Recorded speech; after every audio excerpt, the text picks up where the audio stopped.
Hi guys, today I'm going to show you how to animate a door.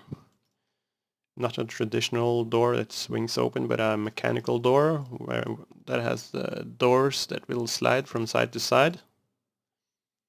So predefined, I have this model right here. This is the visual model. And I have a shadow model, which will cast the shadow, of course. I have the geometry model. This will prevent you from being able to walking right through it, so it will create the collision you need. And it has a land contact LOD, which will decide where on the ground it should stand. So yeah, the ground will be here. What this LOD doesn't have is a memory LOD, and that's what we'll create. Let me go into the visual LOD again. First of all, we can start with making all the named selections. So I'm going to edit mode on the visual LOD. Select this door here. I'm going to call it door 1, door underscore 1, assign. And I'm going to create another one for the second door, door 2, assign. That's all we need for that LOD. And we'll do the same with the shadow LOD. Let's see. Separate objects here. I think this is the whole left door piece. Door 1. Now you need these name selections on all your LODs. If I didn't add it to the shadow LOD, the shadow wouldn't animate, just the visual model.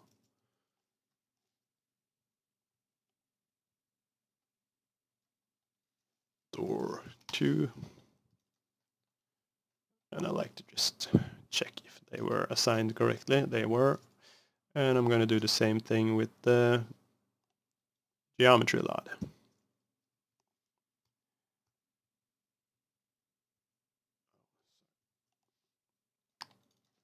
Door 1, assign. Door 2, assign. Now we have made all our named selections.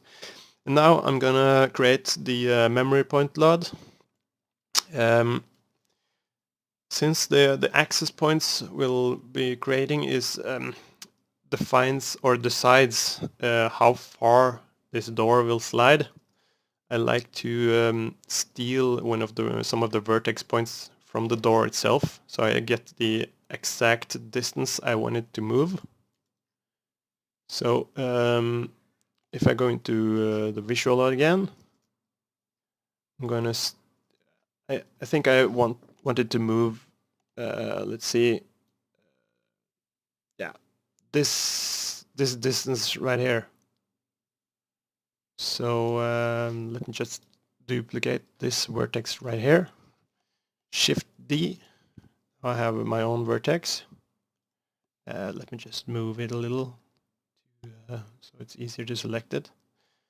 And I'm going to duplicate that one with Shift D. And I'm going to drag it all the way so far that as far as I want my door to move this distance, really. I think some should be left of the door so we don't get this little crack when it's closed. So I'm going to select that point and that point right there. Perfectly aligned. And I'm going to separate it. I'm going to hit P, separate the selection into its own object. Now, if I go into object mode, these 2 points right here are now a separate object. So I need to make them the memory LOD. So you go over here, memory, and yeah, I still have the named selections from the visual LODs. I don't need them, so I'll just delete those. And I'd like to move this access point to the center. It doesn't really matter where it is, but it's more tidy to do it like this, because I want this door to slide across this axis, and I want the same with this door. They are both using the same axis, and they will both move this distance right here. So let me just call it axis doors assign. Yeah, and I also recommend you keep the objects on separate layers. So in object mode, I select the memory LOD and hit M, and I'm going to move it to, yeah, this one. It's free. So now,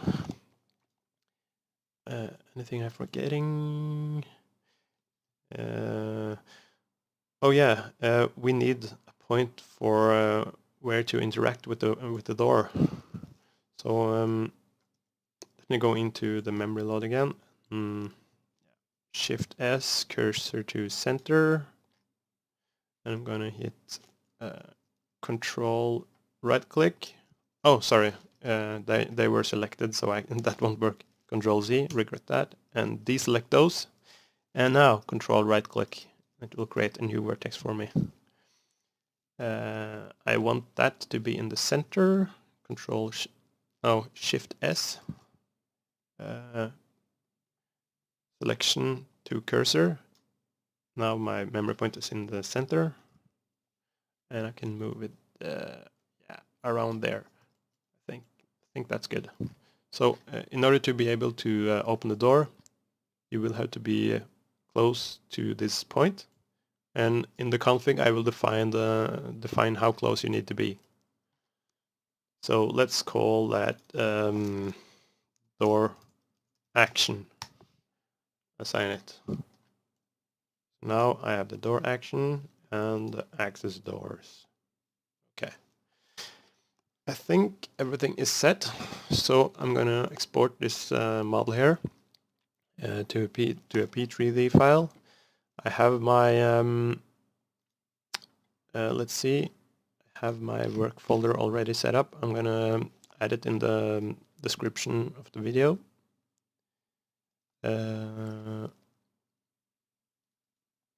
In here, just gonna copy this path. File, export, P3D. And I'm going to replace the file that's already there. And as always, you need to open the file in Object Builder and save it, or Arma won't load. Here's the file, open it, and save. Oh yeah, geometry needs components. What I mean by that is that all separate meshes in this geometry object needs names. But the fine thing about Object Builder is that it can create those names for you, so you don't have to name them manually.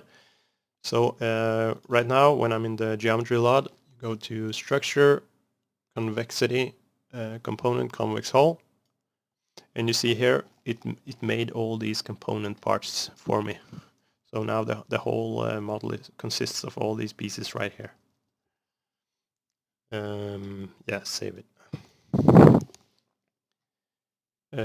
Okay, let me open the config. I'll try to explain as best I can. In this folder I have one config. This tells Arma what this thing is. And the model is just connected to the 3D model. It will tell Arma what the model consists of and what parts should move and so stuff like that. So yeah, let's start with the model CFG. If you want parts to move, it needs a skeleton, and every individual part that's moving will need to be defined in the skeleton. So in this class here, let me make it a little bit bigger. Oh, yeah, like that. You need CFG skeletons, and you need to make a skeleton for your object. I'm just calling it the door 01 skeleton. This is some old stuff. I don't need this selection anymore. And just delete this. And door 1 I have, door 2 I have, but they don't need to be connected to anything. They can just be an empty one. But you need two. They need to come in pairs. So let's say if I wanted something else to be connected to door 1 to move by itself, it would need to be like this, something. Yeah, but not this time. I'm gonna delete that line. And so, like I said, this is the skeleton, and then you need to define the model itself. It's inside the CFG models, this class here. And it's inside here that I tell Arma that I want to use this skeleton on my model.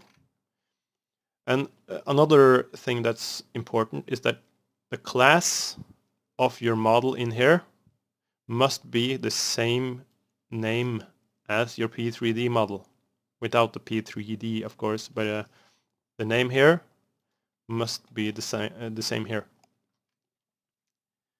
Yeah, I'm not going through what sections are. That's for another time. But the skeleton name here, I tell this model to use this skeleton right here. And if I want something to move, I need to add animations. You just create an animations class. And in here, I have two animations, one for door 1 and one for door 2. If you want something to slide across an axis, like I want, the type needs to be translation. If you wanted a traditional door that rotates around an axis, it would need to stay to be a rotation type here. But right now, the source I will tell you what is in a moment. But let's skip through the selection. I tell Arma that this animation should use this selection in the skeleton. This is the part that should move. And the axis I made needs to be defined too. On what axis should this door move along? So let me have a look. Yeah, I think I called it axis doors. Oh yeah, so this wouldn't work because the name is not the same. I need to add an S here, I see. Axis doors. So init phase just tells Arma if this animation should be animated by default. But that can be decided in the source, in the animation source too. So I can actually just delete this line. I'll explain more deeply when I get to the animation source. In the animation, you can give it a minimum and maximum value for when you want to activate the animation. I'm telling Arma that 0 means that the animation is totally shut off, per se, or not animated, and 1 means 100% animated.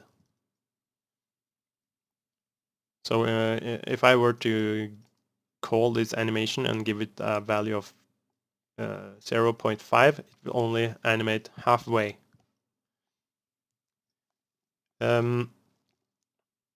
This right here tells Arma which way it should move along the axis. So since I'm having -1, -1 here, it means that door 1, let me see, door 1 will move like so, or this direction, I mean. And on the second door animation, I just inherit everything from this door animation, and I just need to change the selection, actually, to door 2. since I'm using the same axis as the door 1 animation. But here I need to set it offset equals 1 and not -1, because this door goes the opposite way. This door goes that way. This door goes this way. So yeah, that's the model CFG. Inside the config, CFG patches needs to be defined, or else you won't find the door in the map editor. The name of the object you're making should be put in units here. This is just a name I made up, can't be anything really, but this name must be the name of the class that you will put in game. Yeah, and the categories is just used for making the categories inside the map editor. You can play around with that, and once we launch the game, you will see what I mean. Yeah, this is the main category and subcategory. Won't go into details on these two.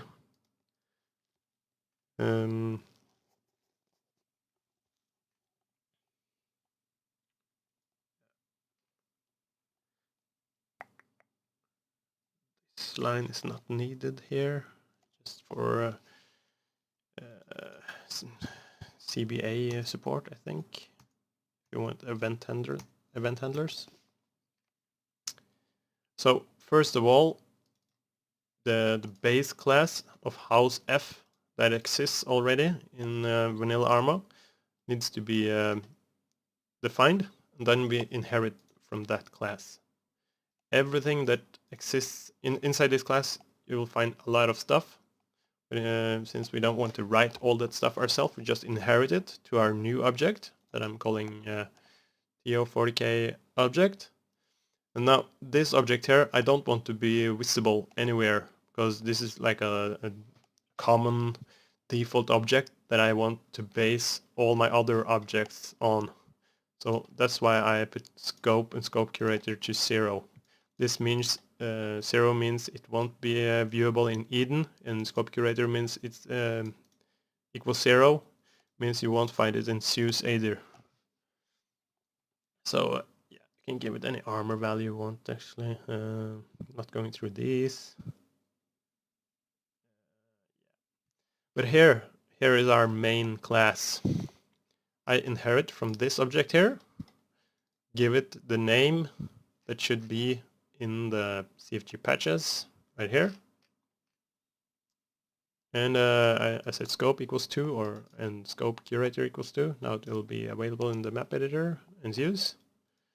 The name it will have in the editor, and this here is the path to the model we made. This model right here. And the path needs to be without the P. So this is the whole path I'm using.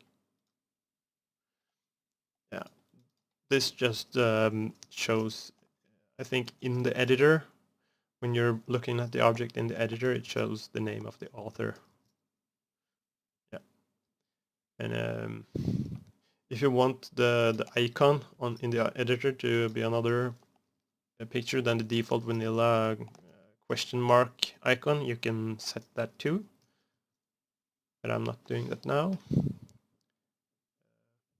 Yeah, in these two here, I just use the categories I made up here. TO buildings and subcategory doors. Put them in there. And I was talking about animation sources earlier. I'm telling Arma that this animation source will activate the animation. And the good thing about that is I can, instead of calling each animation individually, I can make just one call to this animation source, and both these animations will animate. And that inside this class here, I have a class called animation sources, and inside that class I'm having my open door source. And here source equals user. It means that it's user activated. Source can be many things. For example, if you want a turret to move on a tank, that's not user source. That's main turret source or something. So keep this as a source equals user. Anim period, that's the animation period in seconds. How long this animation will take to complete. So and the init phase will give it the start animation. So I want this door to be closed on when it spawns by default, and the state it is in right now is 0, which means non-animated. So when I give it the value 1, it will close. So I just want it to be closed as a by default. So init phase equals 1. So far, so good. And the user actions you see on your scroll menu in game, that's defined by this class here, class user actions. And I need to define a class for each user action. I'm just calling it open door and close door. And I don't want both to be viewable in the drop-down or the drop-down list at the same time. So if the door is open, I only want to show the closed door option, and if it's closed, I only want to show this here. So display name. This is the name of it. This will be what you see in the drop-down menu.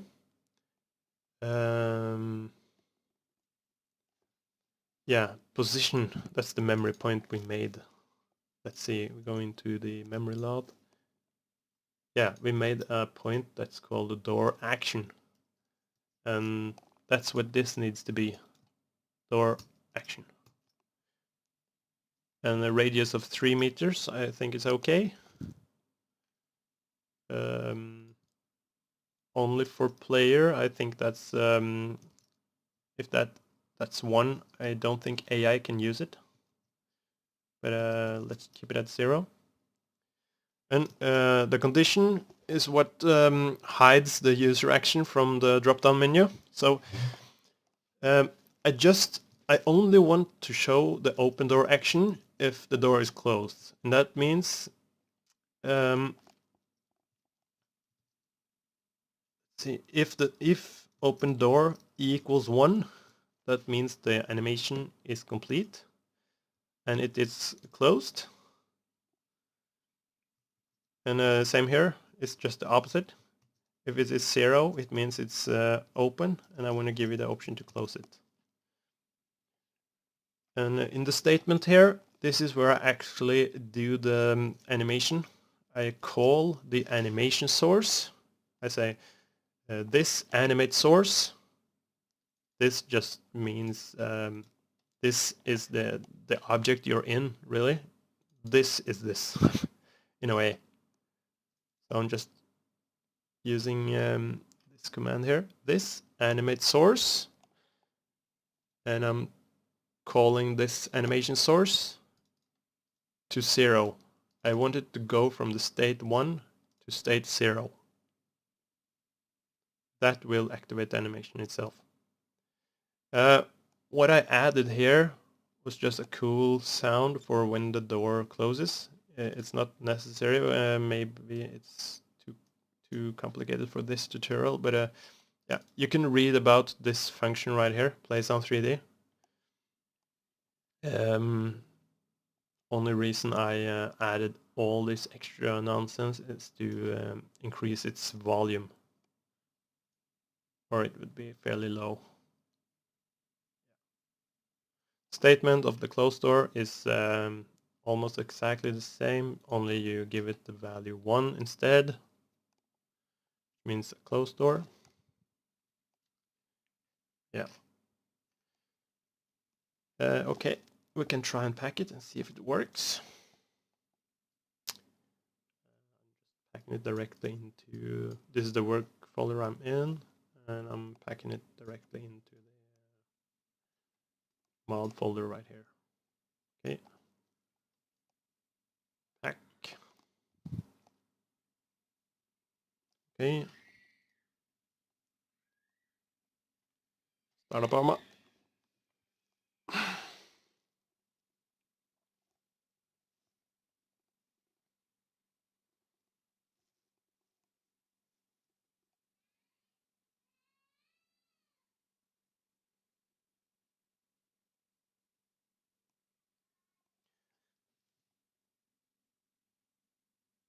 Okay.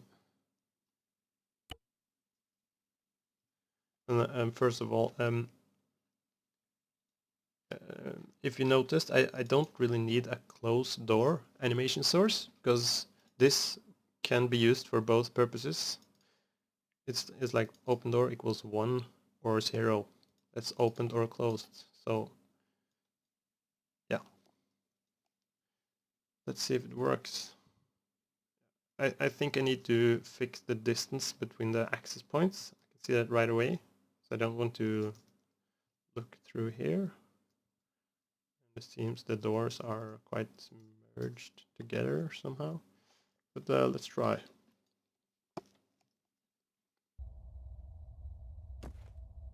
Open door.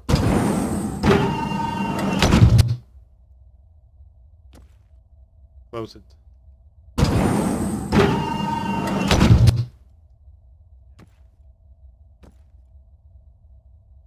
Either you can change the distance of the access point, or you can just make the doors a little bit bigger.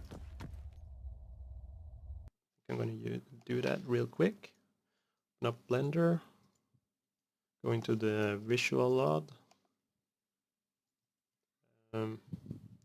Just extend this part right here a little. And this one.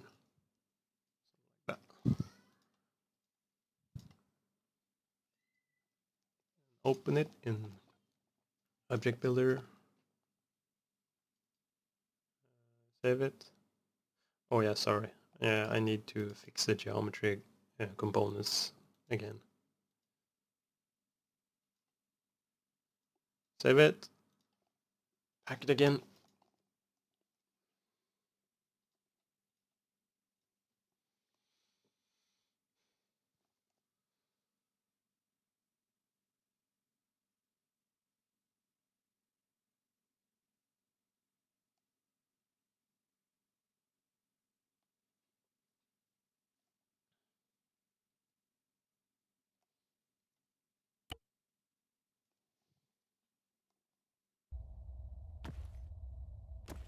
Yeah, looks better.